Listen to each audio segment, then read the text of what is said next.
It was in the 1950s when rock and roll took the country by storm, and a young man named Elvis Presley shocked the nation. In the 1960s, it was the Woodstock Nation. Now, in the late 1970s, a new and powerful music-based energy is making a massive cultural breakthrough. The punk cult. This is a 60-minute look at some of the most important music, people, and events that have helped define the phenomenon that is punk rock today, including comments and views from some of the most prominent journalists and critics on the music scene today. Plus, you will see live performance coverage of blonde bombshell Debbie Harry and the hit band Blondie. 18 months before these tapes were shot, this group played a punk club on the Bowery for as little as $25 per night. Admissions alone to their standing room only appearance for 4 nights, less than 1.5 years later, the same time as these tape sequences were shot, grossed them over $8,000. That same week, still a virtually unknown group, their recording rights were purchased for over $1.5 million cash. Their manager says they've just begun. These are the controversial Dead Boys. You'll see them do Sonic Reducer, All This and More, and Ain't Nothing to Do. You'll see them on and off the stage. Meet the record producer who helped them get it all down. Originally from Cleveland, Ohio, they became fast favorites of many on the scene. They've had a strong influence on bands from New York to Canada. Their album is called Young, Loud, and Snotty, and their stage act is one of the most provocative and powerful of any punk band anywhere in the world today. The Dead Boys are not pretty. They don't try to be pretty. They've been called brilliant. They've been called disgusting. But nobody ever forgets this act once they've seen it. And featuring the amazing Johnny, Joey, Dee Dee, and Tommy Ramone, the Ramones, formed in the summer of '74 and already on their 3rd album, Rocket to Russia. This is the band that many have called the premier punk rock band in the world today. Their hit single, Sheena, was the first punk single to make the charts, and since that time, virtually all of their releases have been chart-bound. You'll hear Ramones talk and meet their influential manager, Danny Fields. All this and more coming up in the next 60 minutes. Elvis may have been the first punk, or James Dean. There were certainly punks before the word became fashionable, and there will certainly be punks after the word dies away. Differences between the musical groups coming out of this phenomenon called punk rock are probably as strong as their similarities. But there is no doubt about it. The world is witnessing an explosion of creative energy that started on New York's Skid Row. Well, in New York, it started with the Ramones, I believe, back in... First time I saw them was in the summer of 1975, just after I got out of journalism school, and they blew me away. It was like nothing I'd heard in live in many years. The problem with everything you heard on the radio was either disco or this stuff that comes out of L.A. the kind of Linda Ronstadt, Eagles. Soft rock axis that after a while just got to be boring, and Ramones went out there and just and played all these just strictly power chords, and their lyrics were wonderfully funny, and I stayed around for 2 sets until about 3 in the morning with this girl who didn't want to stick around for any of it at all, but she was afraid to go home alone, so I stayed for the whole thing. The four-man band from Forest Hills, New York, called the Ramones, was formed in the summer of 1974, long before there were any English punk bands like the Sex Pistols or a punk scene in Los Angeles, Boston, or Canada. It is generally acknowledged that it was the Ramones tour of 1975 that played a big role in establishing punk footholds or scenes both in England and in this country where they played. In New York, the punk scene got off the ground at a then unknown club on the Lower East Side called Cbgb's. Located in the heart of Skid Row at 315 Bowery, the raw and unrestricted environment was perfect for the new bands to try new things. Cbgb's was not founded as a rock and roll club, but its owner, Hilly Crystal, had the foresight to recognize a good thing when he saw it and encouraged the bands to make it their scene. In the early days, there were not many bands. There were also very few people in the audience. So we found Cbgb's, like it was just a bum bar on the Bowery, and nobody was playing, but like we saw that it could become a scene. Like we wanted to develop it, make it something, you know. So we started playing for Hilly and the Dog, and eventually got up to like 700 people a night. And the audience at that time, there wasn't much of an audience. It was in the Bowery, and nobody wanted to go down to the Bowery. Some derelicts and some brave people sometimes came down, and they liked us. We were different. And then the artists and weirdos started coming down, and they liked us. Another group that formed almost at the same time as the Ramones was Blondie. Cbgb's, however, was not the professional debut for lead singer Debbie Harry. My real debut as a performer was in a play in, I was in about, I think I was in about 5th grade or 4th grade or something like that. And it was a play called Cinderella's Wedding, and I was the soloist. And I sang I Love You Truly at Cinderella's wedding. I saw you standing on the corner. You look so big and fine. I really wanted to go out with you. So when you smiled, I laid my heart on the line.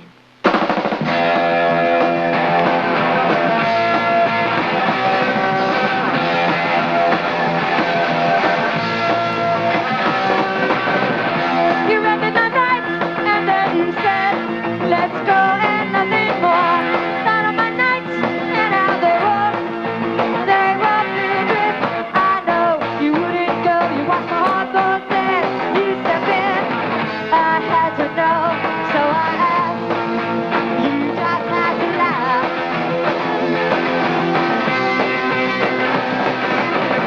I sat in the night with my hands cupped at my side. I looked at your light and your smile. Wanted nothing more. I know you wouldn't go. You watched my heart bust there. You stepped in. I had to know, so I asked. You just had to laugh. Walking the line, you are a marksman. Told me that law like wine is age that comes with the door.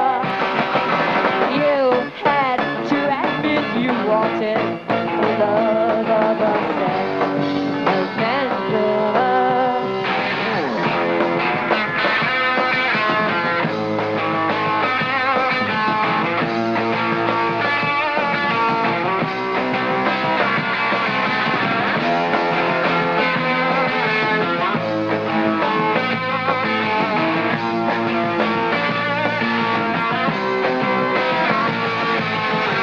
I know you would go. You watched my heart go there. You stepped in.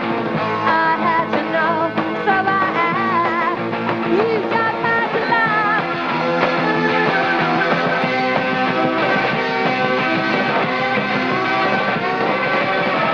My vision in blue, I call you from inside myself. And if I try, you won't deal with your bad and I love you.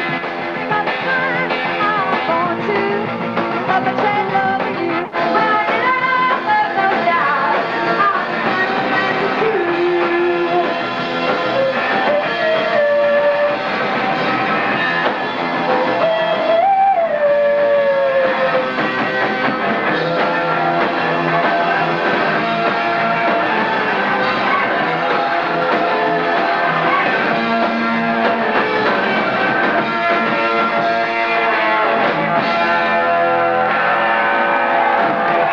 developed at Cbgb'S in Max's Kansas City, one of the other New York clubs that provided a place for the bands to play, as a reaction to a rock and roll industry which, in the words of one punk proponent, had gone soft.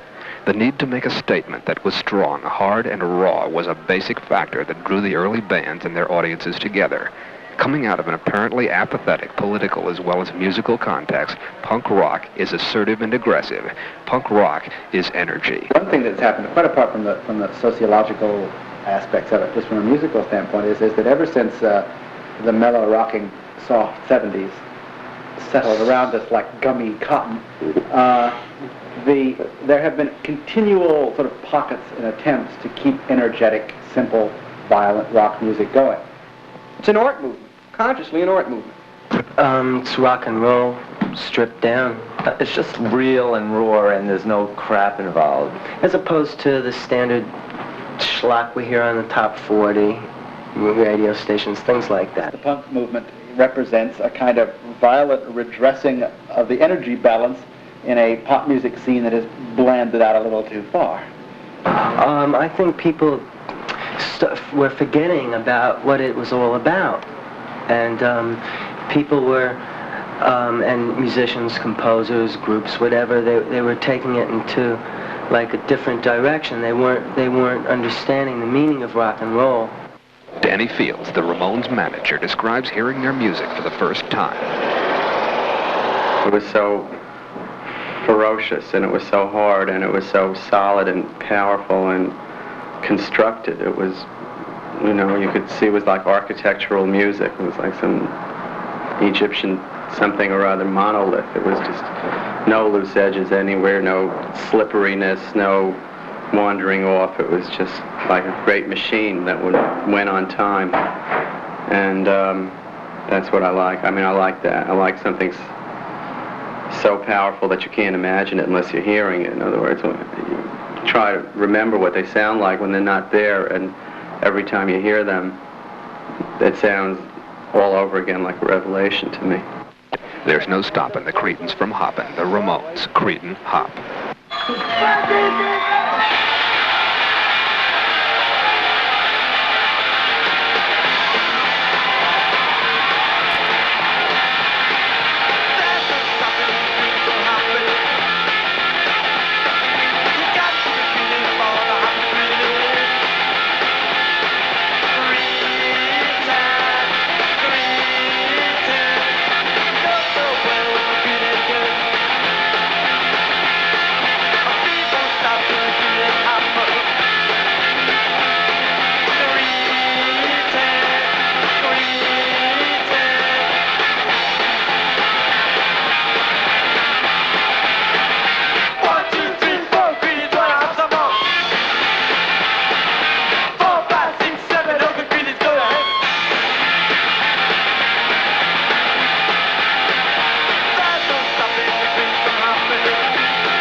Originally from Cleveland and Youngstown, Ohio, the Dead Boys played their first gig at Cbgb'S in New York in 1976. Their violent theatrics helped to develop a rapid following for them.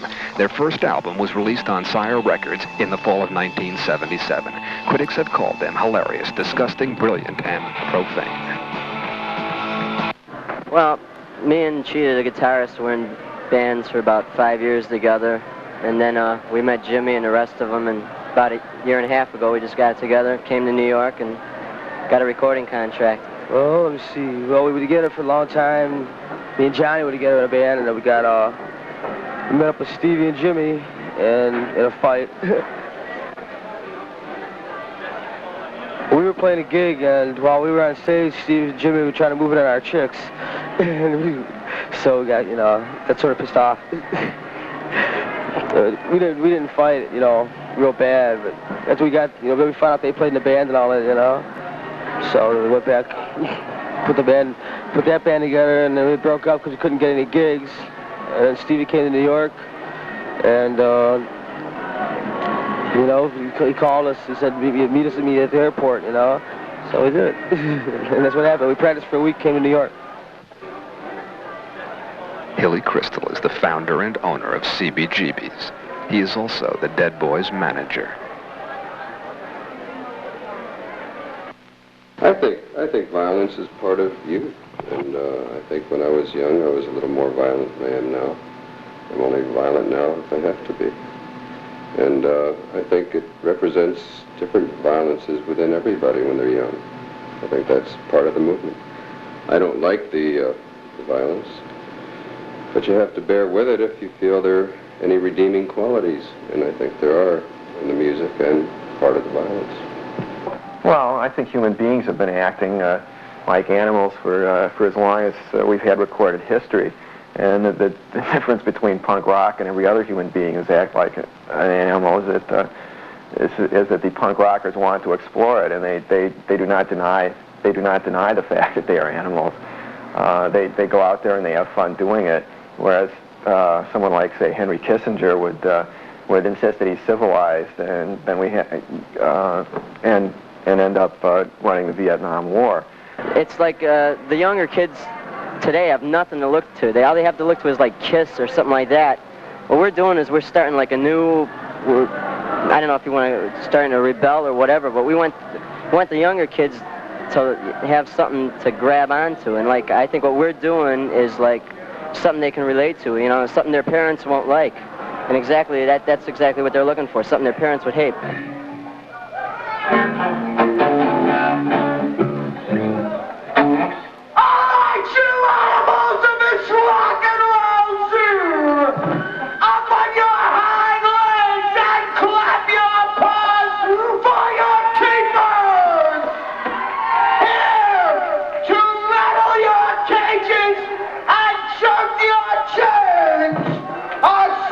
Recording artists from Cleveland, Ohio.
in the late 50s or the early 60s, there was a thing called a twist. And I managed a rock and roll band at that time. And my mother and all of my mother's friends hated rock and roll. Hated it. Rock and roll was the worst. Rock and roll would lead to juvenile delinquency, venereal disease, drug addiction, broken marriages, and the end of the family institution as we've known and loved it in America. So then the twist happens, right? And people in limousines are going to a place in New York called the Peppermint Lounge. And I had a band that was playing in the Peppermint Lounge at that time with Joey D and the Starlighters, who were the headline. And so all of a sudden, the same people who hated rock and roll loved the twist. They all ran to the fancy department stores and bought their twist dresses and spent a lot of money to go to twist nightclubs. Never once understanding, agreeing that rock and roll and the twist is exactly the same thing, except it's rock and roll. Call the twist. I think punk rock is rock and roll. In September of 1977, manager Peter Leeds raised over $1.5 million in cash to buy Blondie's recording rights. Within 60 days thereafter, the rights were picked up by Chrysalis Records and the band began a worldwide tour. Yeah, I knew Blondie was a star, and I knew in order for them to reach the heights that were possible, you need the full and total cooperation of the record company.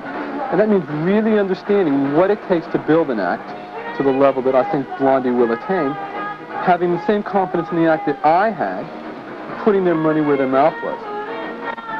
The deal paid off fast as the group was rewarded with sellout crowds in almost every major city played. You know, you talk about sex and violence in their lyrics. I mean, sex and violence is a way of life in America and the world today. And the lyrics of Blondie's songs, which are all self-created, are reflecting that which is around them and that which they're around. And so, yeah, I suppose that's true. And the rock and roll that for so many years had was boring, talking about whatever it was they were talking about, not being reflective of the world as it is a thing of the past. In Australia, coupled with a record company-supported tour by manager Peter Leeds and lead singer Debbie Harry, Chrysalis re-released the Blondie single In the Flesh. The song climbed to #2 nationally. Australia is one of the world's biggest record-buying markets. Their record going to #2 in Australia very fast. Their album is a huge success in both Australia and Japan. That must reflect that there's wide appeal to Blondie. It's not a limited audience, it's wide.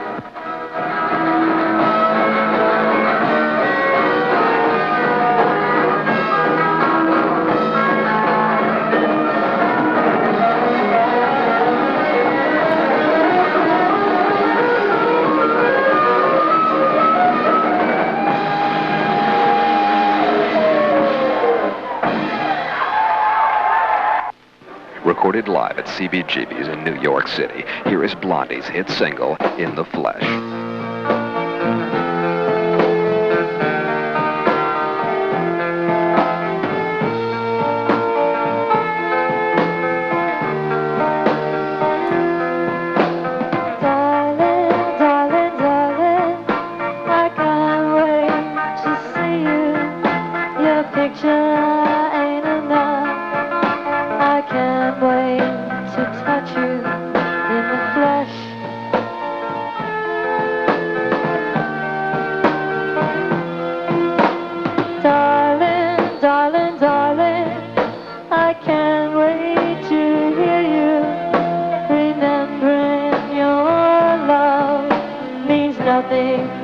Without you in the flesh.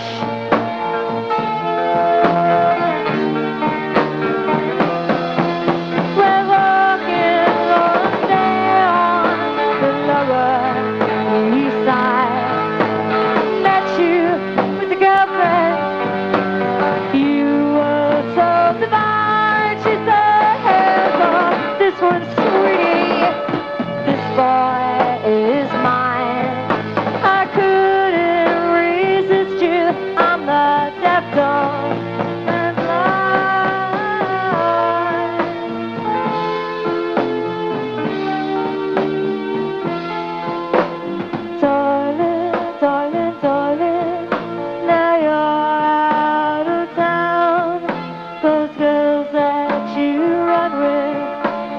Bring my head down.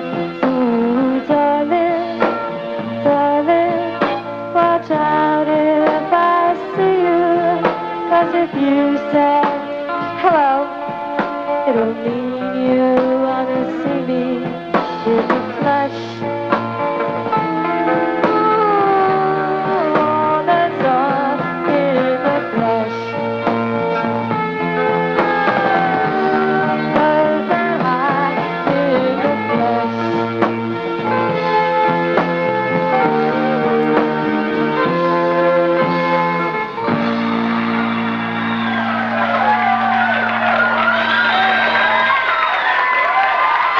In the United States, the Ramones were historically the first punk group to crack the charts. Their single, Sheena is a Punk Rocker, became a top 100 hit and helped to break the barrier of resistance that had kept punk music off American radio stations. It is because of its power and simplicity that Ramones music has often been compared to both minimalist sculpture and monolithic architecture. There is a need for raw, powerful, sexy, violent music, you know? Real rock and roll, like it was, you know, when with Elvis Presley, with the Stones, you know, when they first came out, there was excitement.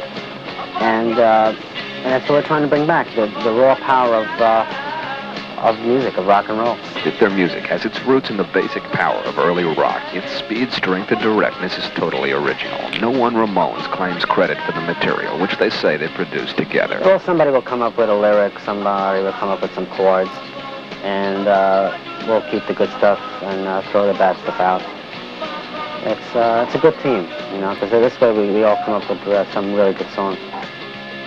Their next single, Rockaway Beach, which was released in the winter of 1977, hit the top 100s within weeks after it came out.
The subject is violence, with songs like Chainsaw, Beat on the Brat, teenage lobotomy connotations of fascist warfare like Blitzkrieg, Bop, just a small part of the violence-oriented imagery that permeates the punk movement.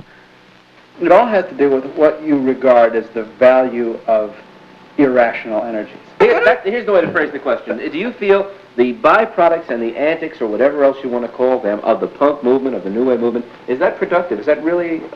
Productive? What does that mean? It is very dangerous. It could lead to fascism. All of that is really true. No, you laugh. All of that is really true. Yes, there is an extraordinarily dangerous energy that these people are trying to unleash. How much of it there is in this country remains to be seen. But my own analysis of the way economics and politics work is that damn right it's productive, because I think that our economic system is completely rotten. And so I'm willing to take the chance. Like, the music's violent, but it's like, it gets all the aggression out of the kids. And like, after they see a show of ours, they're ready to collapse. No, what we're doing ain't really destructive, to where they think that we're trying to, get them to kill themselves and all that, and it's not what it's all about. We're out to have fun. And the Ramones are not advocating beating on themselves or anybody else. We're not telling anyone to sniff glue or hit people over the head with bats. And the Dead Boys are not particularly nice to their groupies. I don't think there's anything I can really say about it. Can't go into too much detail about that on TV. Maybe these kids are essentially upwardly mobile, aspiring. Their mothers wanted them to be doctors, but they decided they could make more money quicker being rock stars. But if they fall into this world in which they are aping violence all the time, one of these days it's going to get violent, just by definition. What we're doing on stage is just releasing a lot of energy, frustration, and, you know, where is it best to do it, here or out in the streets, you know? So that's how most of the kids get it out, you know? They watch TV, and they see the violence there, and they get it out of them that way. But it's not full like you can here. Here you can break a bottle or jump around or something like that, or just watch us get it out for you. So really, what we're doing is really healthy. Some kind of release. Not just teenagers, any human being needs some kind of cathartic release that way, needs some kind of self-transcendence once a week, whether he's going to a football game and screaming for the Dallas Cowboys, or whether he goes to a punk rock concert.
Beatles, when they started off, were nothing more than 1, 2, 3, 4, doing the oldies, doing Chuck Berry, doing Little Richard. And that's, the Ramones especially are the primary movers of basic, hard, legitimate rock and roll, which is often raw.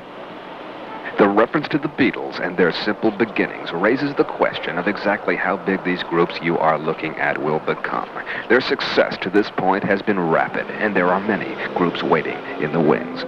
But right now in New York, there are 50 or 60 great young rock and roll bands.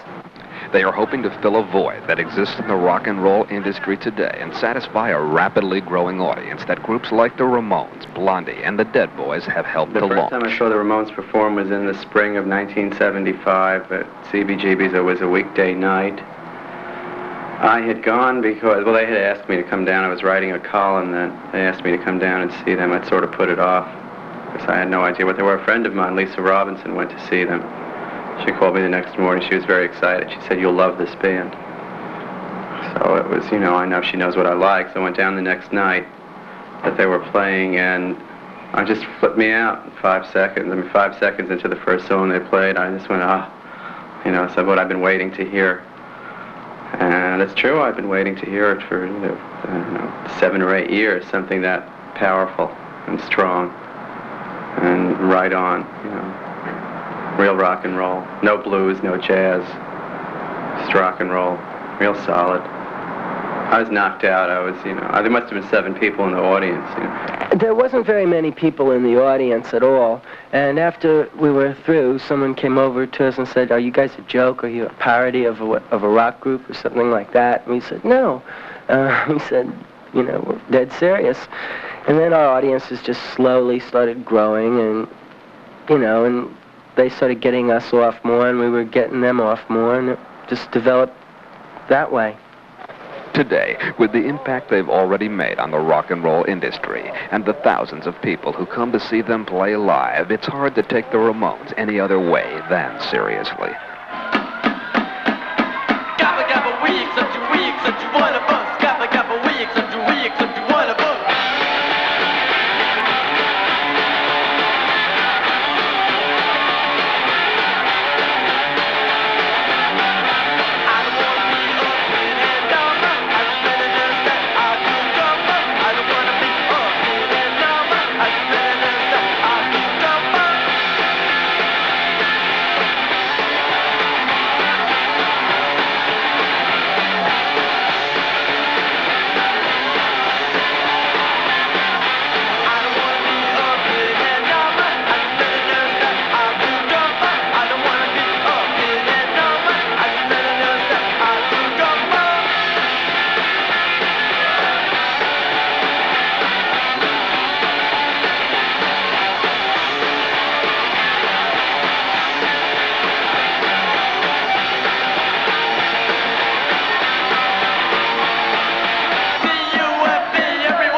Of success, the Blondie story, which is really just begun, is also one of an extraordinary appeal which cannot be ignored. The Blondies, for the most part, live in New York. Well, when you don't have any money and you live in New York, you don't go to Los Angeles to play music. You play music where you live. And they put a band together. They had a loft that they lived in that they used for rehearsal. Put a band together, and they got Hilly Crystal, who owned Cbgb's, to let them play there. And they played there, I think, for 3 months, better than 3 months, every week. And Debbie told them that there were times when they'd walk out of there and their split would be $5 apiece. In September, we played there September 9th, 10th, and 11th, 8th, 9th, 10th, 11th. As a matter of fact, the time that you did the Blondie tape for the show, and Blondie was the headliner. We used a bunch of local opening acts, and Blondie's share of those 4 nights was over $8,000. And it is kind of nice. It's sort of Horatio Alger or Damon Runyon or one of those kind of things to have, you know, rags to riches, $5 to $8,000.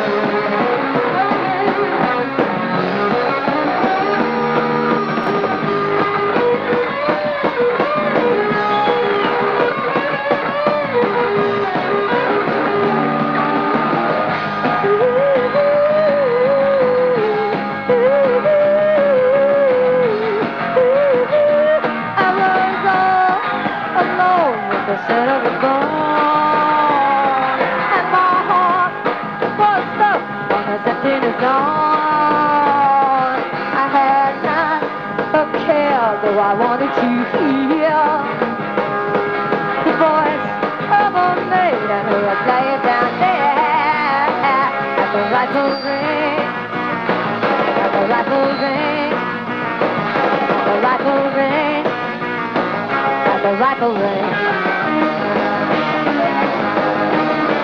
Like a victim of truth, I was strung on a noose,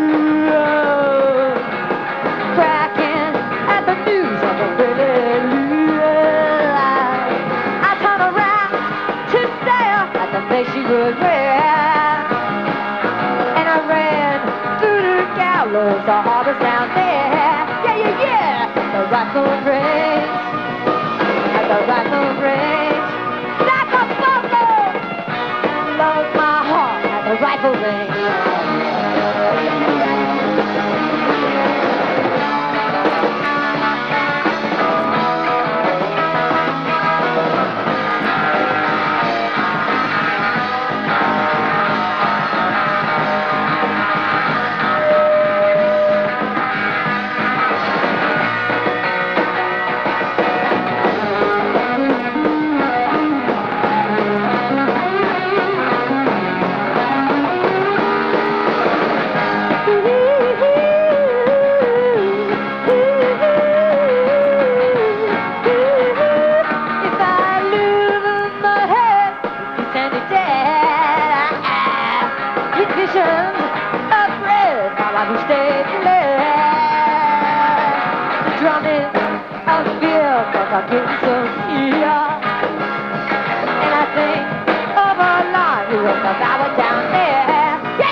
Strong statements are one of the things that the attitude called punk is all about. The Dead Boys are simply not a laid-back rock and roll group. All your life you're brought up not to really say what you feel because it's not nice or it's not good.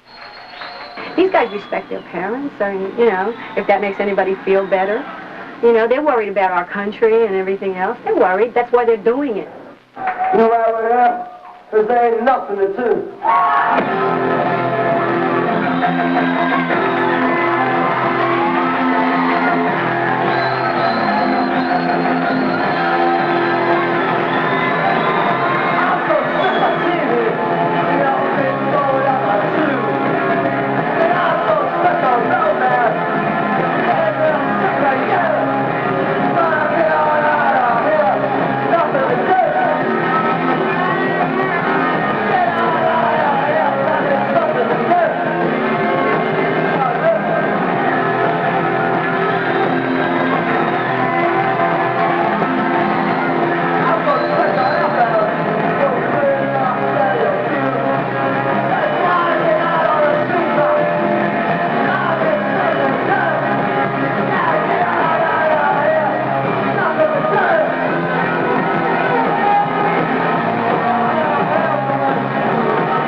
small towns, the small cities are picking up on this. I think the real value of this new wave, whatever it may be, is that it encourages new bands to do their own thing. When one is talking about the punk movement, one is talking about a lot of different kinds of music.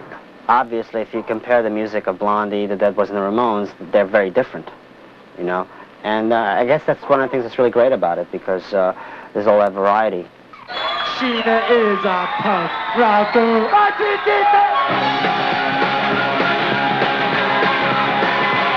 the kids are all hopped up and ready to go. They're ready to go